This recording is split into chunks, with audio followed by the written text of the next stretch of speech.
Mai Govanen, and welcome to the Palantir podcast, the broadcasting arm of GHG Palantir, an online Tolkien discussion group. We are a subsidiary of the Grey Havens Group, a nonprofit out of Denver, Colorado. Look for us on Facebook under the Grey Havens Reading Group or at greyhavensgroup.org. Today we continued our discussion of the Silmarillion, finishing up our discussion of the Ainulindale and moving on into the next portion, the Valaquenta. Particularly with regards to the Ainulindale, we continued our discussion of its nature and how it should be read in relation to everything else that Tolkien wrote, focusing primarily on the Silmarillion as well as the Lord of the Rings. We hadn't previously really discussed the nature of the vision and the idea of tying music directly into a vision or directly into a creation. That music and vision, music and event, music and history are tied together. When Iluvatar says to the Ainur in the music, following the music actually, "Behold your music," and shows them the history, song becomes creation, creation becomes song. The music plays a role in everything. It is the history, it is the framework, it is the meat on the bones of the theme. It defines the entire story. Not only does it work within the story as the vehicle of creation, it also functions as a narrative treatise within Tolkien's body of work, where music plays a critical role. One of the primary functions of music is to make manifest emotions, to display the inmost thought, to use word and sound and beat and rhythm to express an idea which cannot be expressed in any other way. What does this sound like? This is exactly what Tolkien is doing and exactly what Tolkien is describing when on fairy stories he is looking to create myth, to create applicability and recovery and evangelium. Storytelling, myth-telling, reaches to the core of the human existence, of our history, our desires, our emotions, our pains, our sorrows, our joys, to reach truth with a capital T that cannot be expressed or cannot be perceived in any other manner. Music does the same thing. Tolkien does this himself, even in the method in which he writes. When you read the Ainulindale, it should really be read aloud. The text is extremely poetic and extremely lyrical. Same is also true if you were to read the 3 chapters in The Lord of the Rings with regards to Tom Bombadil, the Old Forest in the House of Tom Bombadil, and Fog on the Barrow Downs. Within that text is the cadence of Tom Bombadil's music, his song, his rhyme. And that entire segment of the story, which seems so outside of everything else, is music, pure and simple. And it really should be thought of as you read anything by Tolkien. What is the oral quality?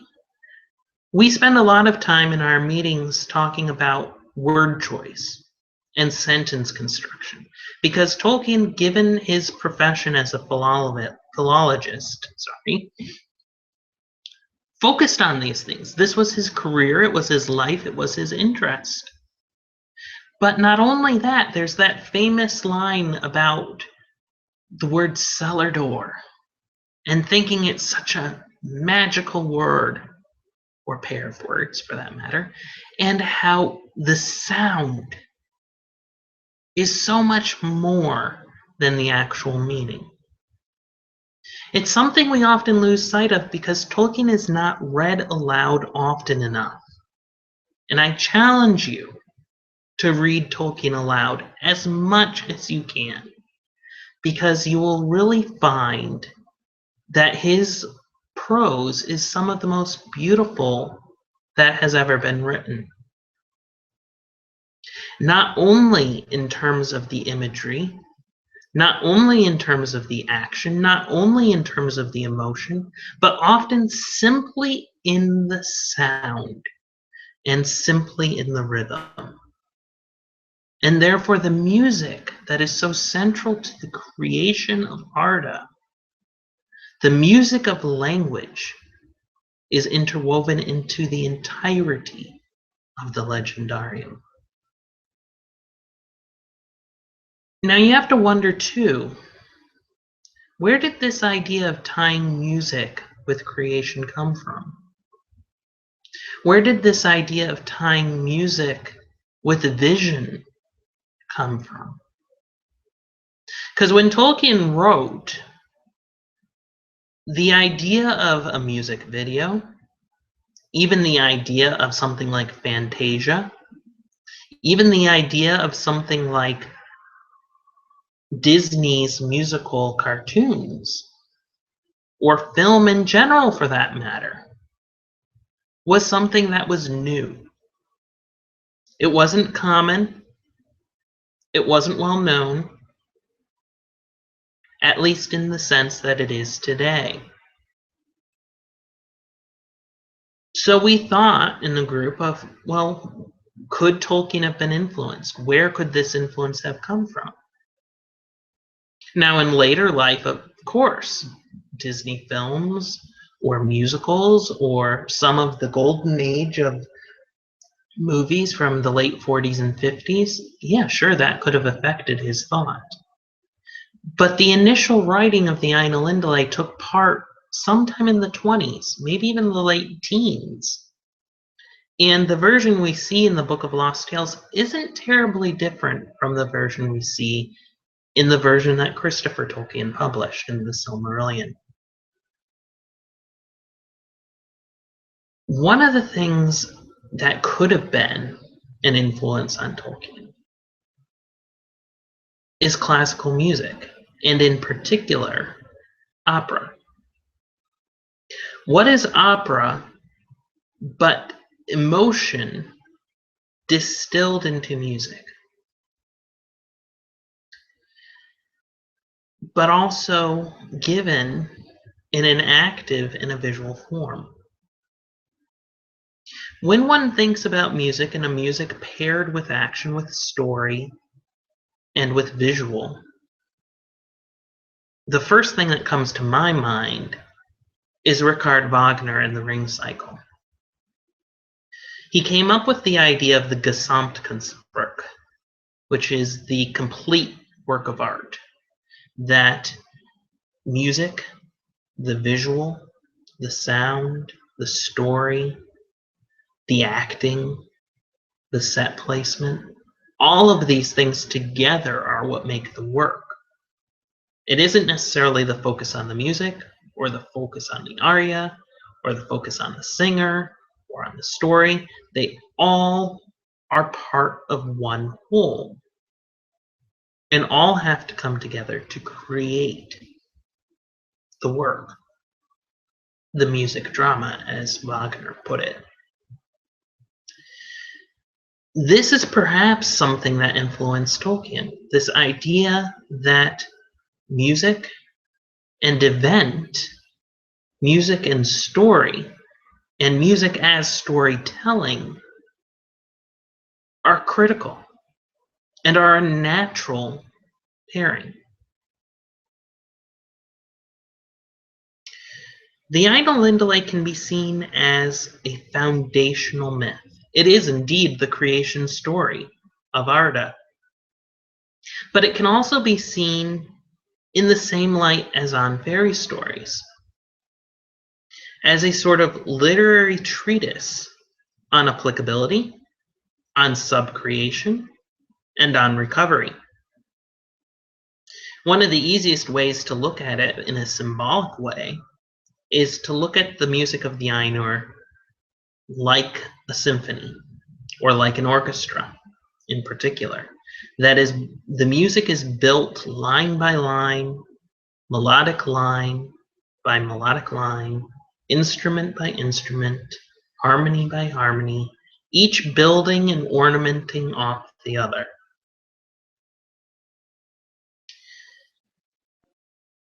But how does this relate to the literature, to the writing? The way the music works is kind of odd in the sense of creation. You start with the theme propounded by Iluvatar, move on to the ornamentation and the three themes of the Ainur. That in turn is translated into the vision.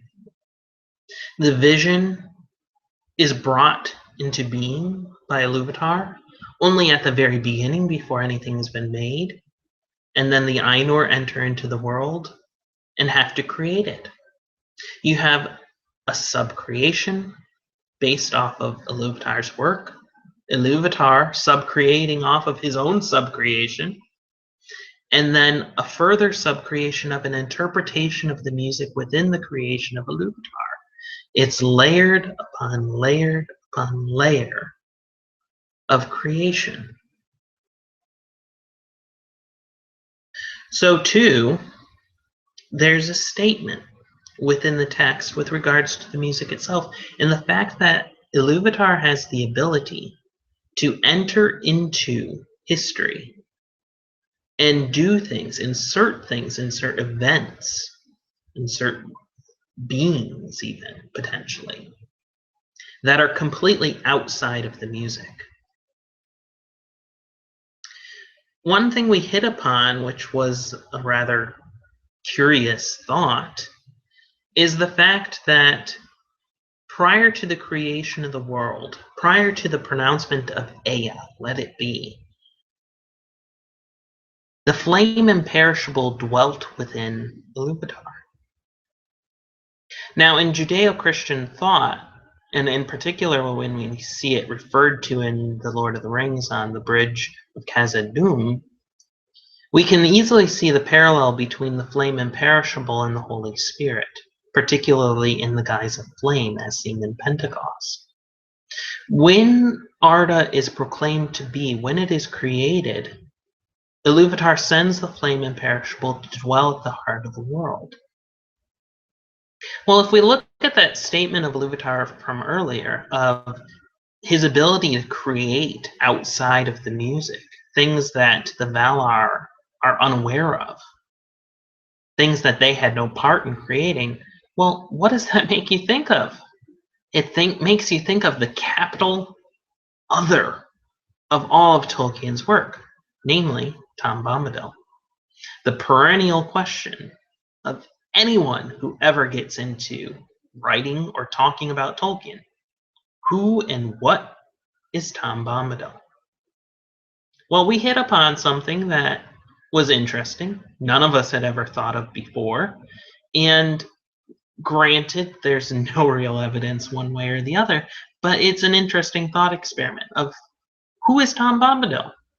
Every time you ask yourself that question, I'm sure the answer is going to be different. I know for myself it has been.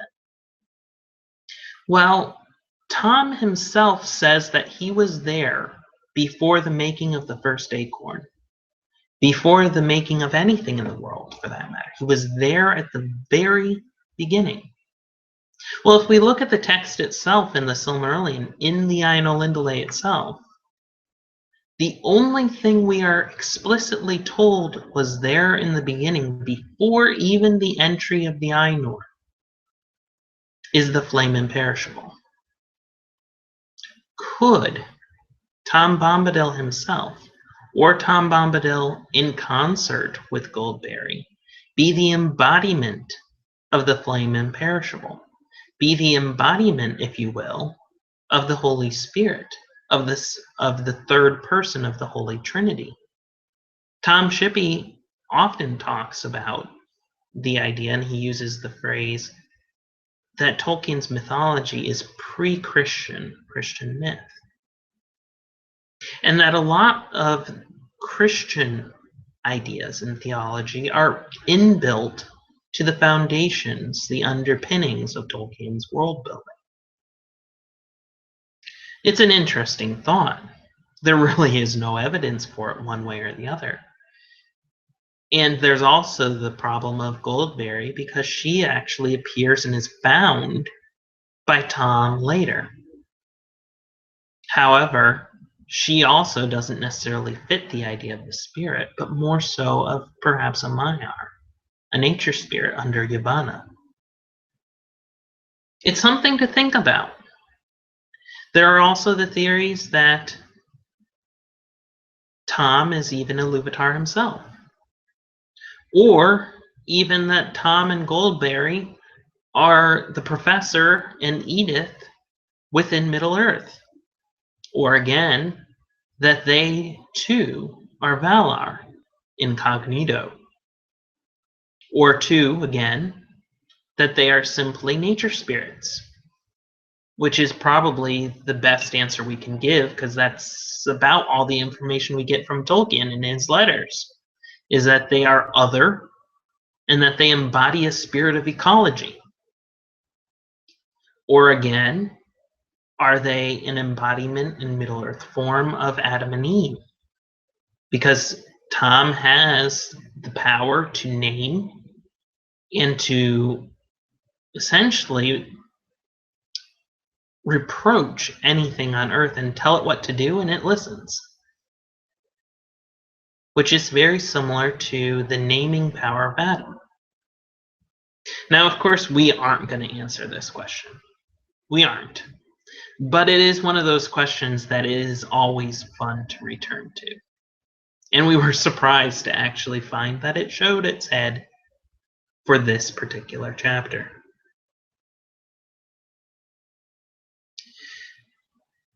One of the things, too, that came up is the idea and the question of who Melkor is, if we are continuing to look at this in terms of the biblical narrative in relation to the other Valar. There's a statement at the very end of the Ainulindalë that nothing that the Valar made was able to be made in its intended form. Essentially, everything is marred by Melkor.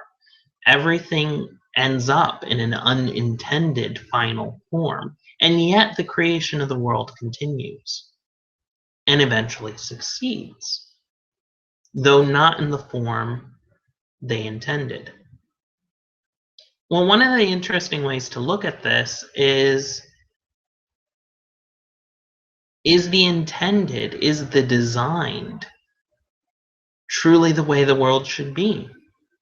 We spoke earlier in one of the previous meetings about the idea of the music of the Ainur almost being a reverse Tower of Babel.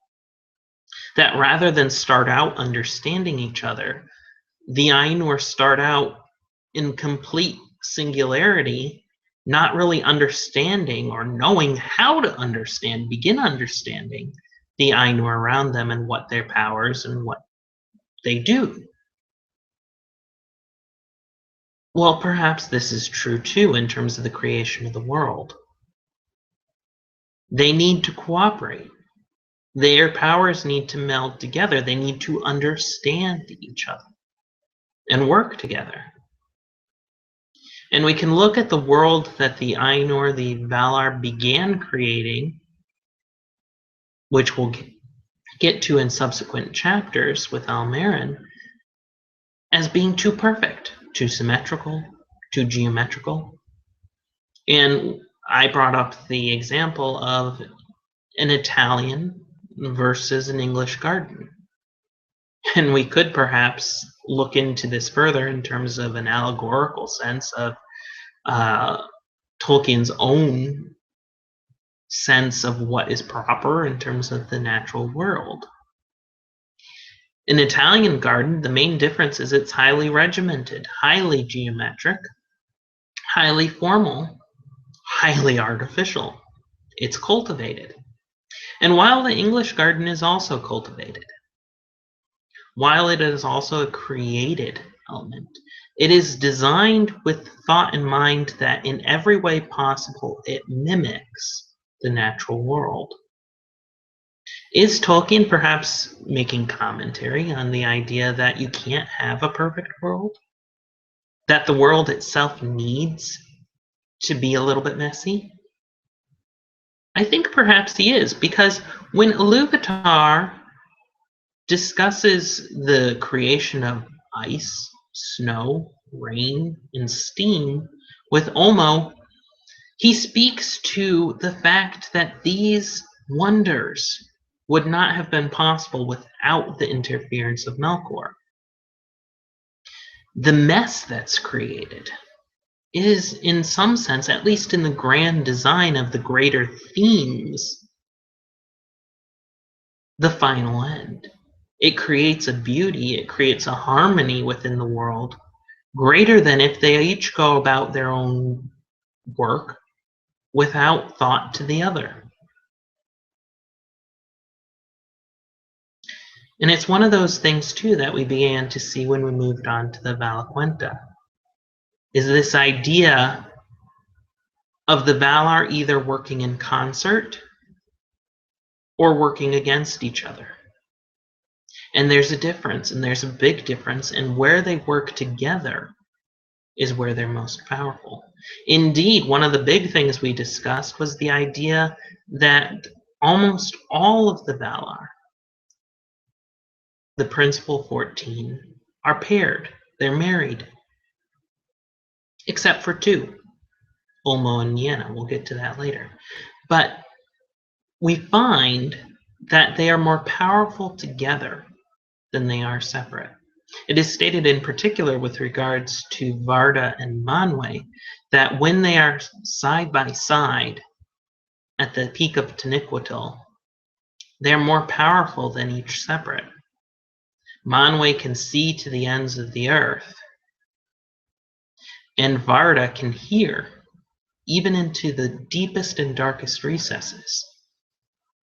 And therefore they are truly Lord and Lady of the earth and able to be aware of everything going on earth.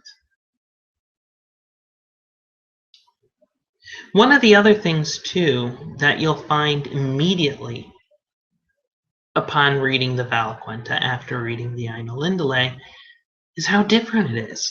The tone is completely different for sure.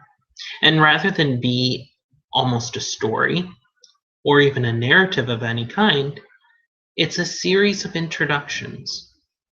It's almost like an instructional pamphlet for catechesis on who each of the Valar are, what their roles are, and how they relate to each other.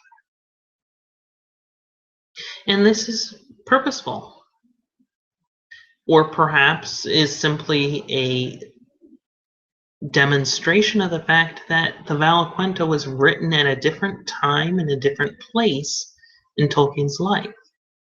In particular, the Ainulindale, the Valaquenta, the Quenta Silmarillion for that matter, the Akallabeth, they're each technically individual books. And within the Quenta Silmarillion too, you have the same thing. You have almost a folio of different books. And as we discussed previously with regards to the foreword given by Christopher Tolkien, this is indeed what we have. The best way to look at this, the easiest way symbolically to understand what is going on here and to kind of get yourself in the mindset and understand why the narrative changes, why the structure changes, why the tone changes, is to look at the Silmarillion as if it is Middle-earth's Bible. Now, this isn't necessarily to say that this is the religious work or the Genesis tale or the history, even though it is, but rather to look at it in terms of the construction.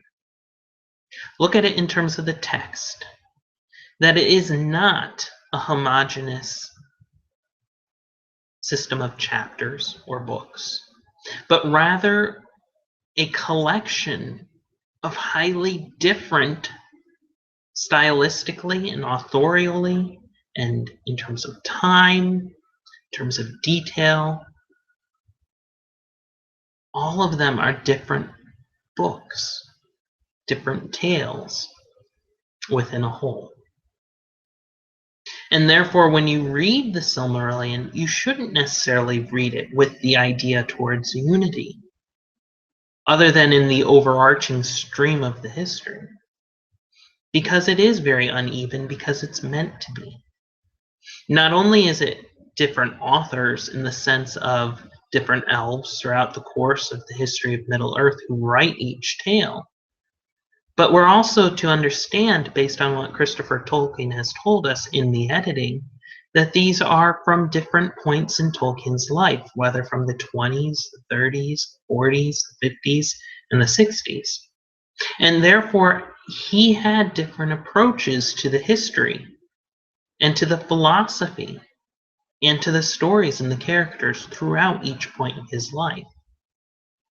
And therefore, we have this interesting meta-narrative of within world, different authors and different authorship, but also in the primary world, in the crafting of the story itself, the same, which is a fascinating thing to contemplate. One of the things that at first in the Valaquenta is hard to see and hard to realize is the fact that when the Valar themselves are described, interesting enough, they are described, or their powers, or where they live, is in the present tense. Something we often don't really pay attention to. We gloss over and we don't really understand. But there's also past tense with regards to what their previous role was or what their role was in creation. However, the use of the present tense is interesting because if the past tense were used, it would imply that the Valar are no more, that they aren't present, that they're dead, that they're gone. Whereas the use of the present tense implies they still have power within the world. They are still an influence, they still exist, and they are still revered at whatever point this was originally written. The other piece, too, which is interesting, is to look at, again, the structure. It's not a narrative. It's more of a list of the relation of one Valar to the next, as well as what their role or power within creation is. Where have we seen this before? It's awfully familiar, though very formal. Again, like a catechesis, like a lesson. Well, there's a reason we know this.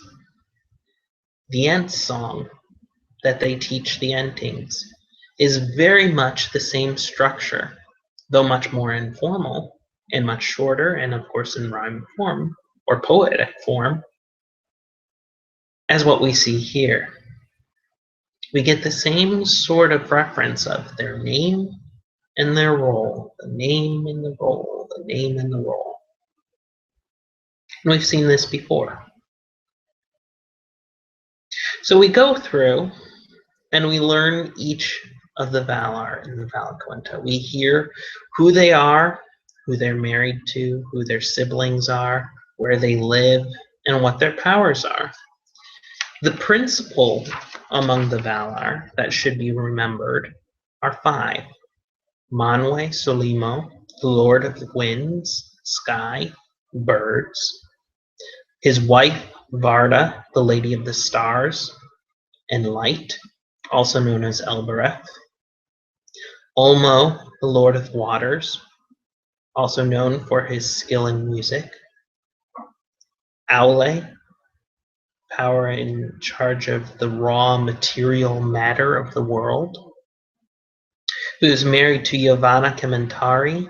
All that lives, plants, are under her control. There's the Feanturi, the masters of spirits, who are brothers, Namo and Irmo. Namo is often referred to as Mondos, and Irmo is often referred to as Lorien. Mondos is the doomsayer, in charge of the dead. He's married to Vire, the weaver. Lorien has power over visions and dreams. He's married to Este, the healer of herbs. Nienna is the sister of Namo and Irmo, or Mondos and Lorien, and she is the Valar of grief, of mourning, of pity, of endurance. Tolkas is the warrior, the laughing warrior, who is married to Nessa, the sister of Orome. Nessa is a fairly wild character, in love with deer and dancing and running. Orome is the hunter, the lord of forests, and he is married to Yavanna, the ever-young, who has flowers blooming at her feet. Melkor, who we've met before, is also considered, in a sense, the Lord of Light. He has powers over extreme heats and cold, and also, as is stated in the Ainulindale, has a little bit of the power of each of the other Valar. But he is not counted among their number. One of the things that's interesting is we get little tidbits here and there about the interrelation between each of the Valar as we go through this listing.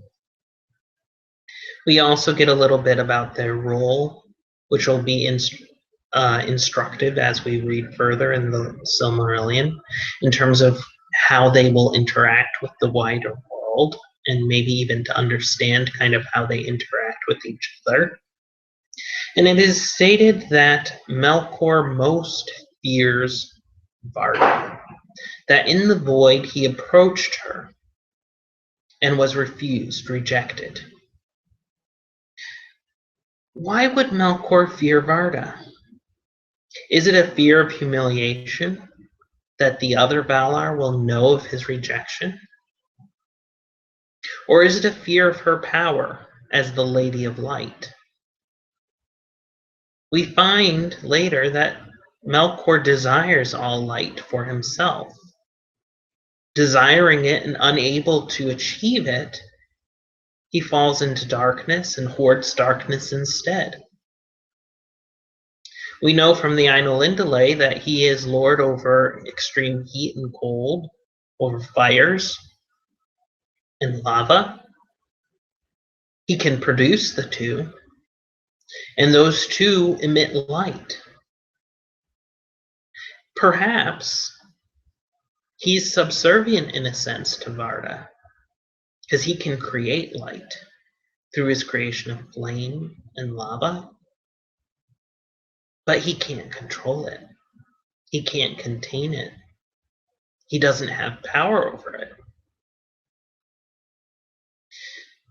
Another character also is able to produce light, we see, and that's Yavanna, who at times can appear as a large tree, whose branches are widespread and from whose limbs drops dew of light.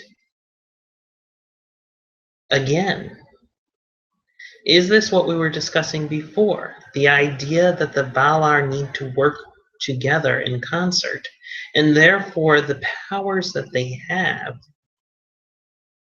link together in some way and work together.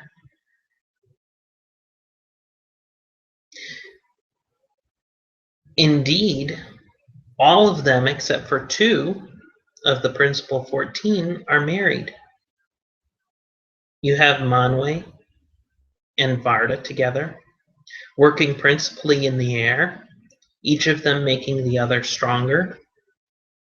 You have Aule and Yavanna working on the earth, among the organisms, living things, the one feeding the other in a cycle of life and death. You have Namo and Vire working in the realm of the spirit, of doom, of death, of the soul. You have Irmo working with Este, with dreams and visions of healing, of rest. You have Tolkas, the warrior, with Nessa, the fleet-footed. You have Orome, the hunter, with Vana, the ever-young, who has flowers growing at her feet.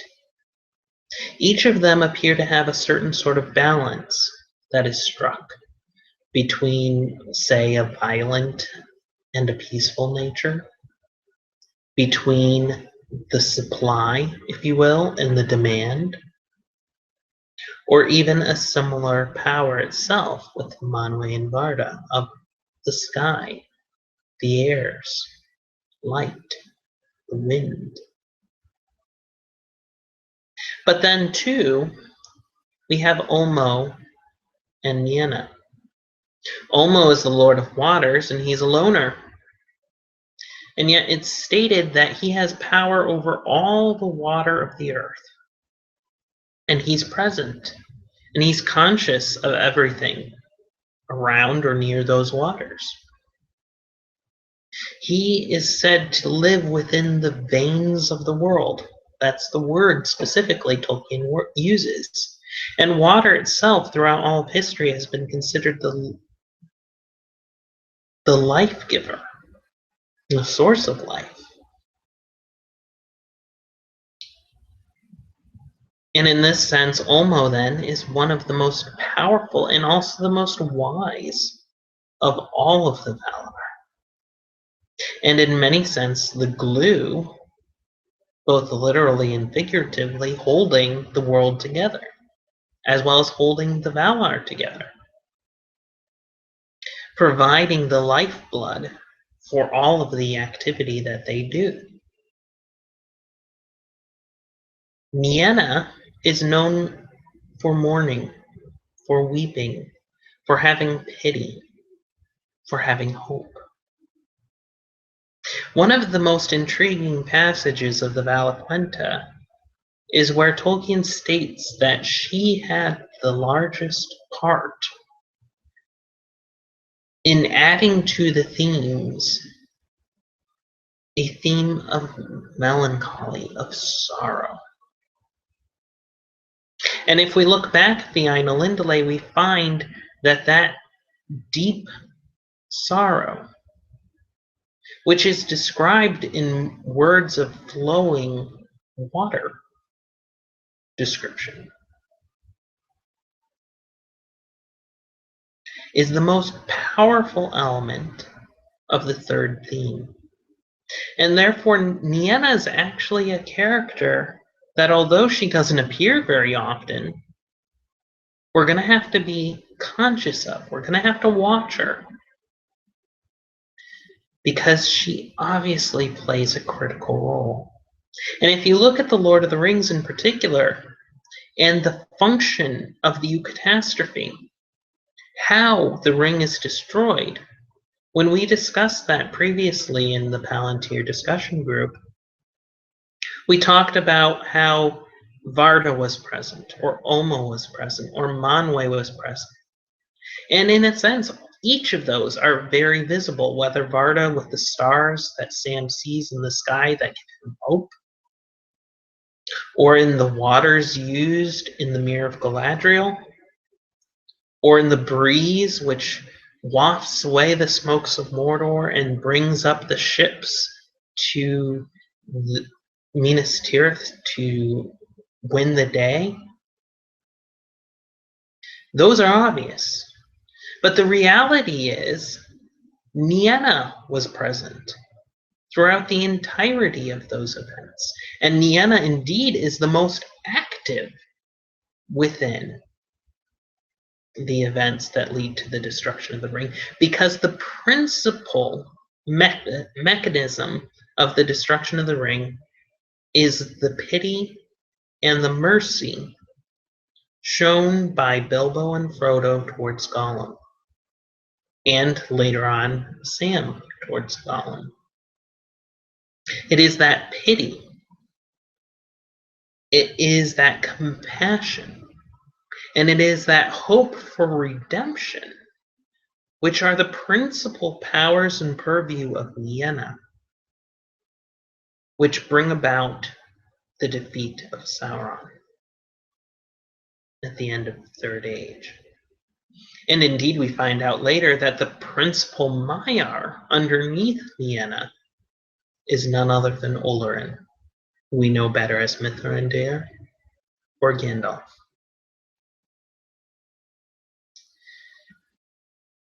But why are these two singular? Nienna and Ulmo. Why aren't they paired, whether with each other or with someone else? Because their power is singular. Their power would be demeaned by necessity of another to make it greater. One of the ways of looking at this, which was interesting, which came up in the group, is to think of it in terms of Christian vocation. Particularly in Catholic thought, in the development of a person through their growth through adolescence into young adulthood, there's the idea of discernment of a vocation, whether towards marriage, religious life, or singlehood. And perhaps this is what we see here. We have the married couples of the Valar functioning and helping each other in a form of marriage that leads each to be more powerful than they would be singularly. And then you have Ulmo and Nienna, who are either in a single life or even a religious life, acting almost like a prophet or a contemplative order even, to enliven, to give counsel, to spur the others into action, to inspire the others. That's often the role the two of them take. They are outside and come in and often act as the catalysts for action among the other Valar.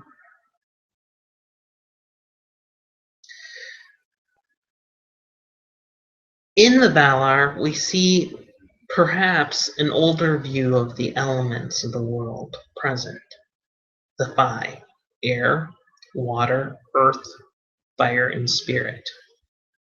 And to get back to that idea of the marring of Arda, or the idea of the English versus the Italian or French garden, they're at first seemingly functioning separate from each other. And so each of those elements are moving forward without the other rather than in concert. Because if we think about it, as we hear in the music, they don't necessarily understand each other and each other's role and each other's part in music. So if you had Yavanna go out and plant trees or create plants or create animals without involvement from Ulmo, without involvement from her husband, Aule, those created organisms would die. They need the involvement of the others. And it's something that we kind of begin to see as we get deeper into the Silmarillion and the beginning of time, that as the Valar begin to understand and work in concert, their efforts become more successful.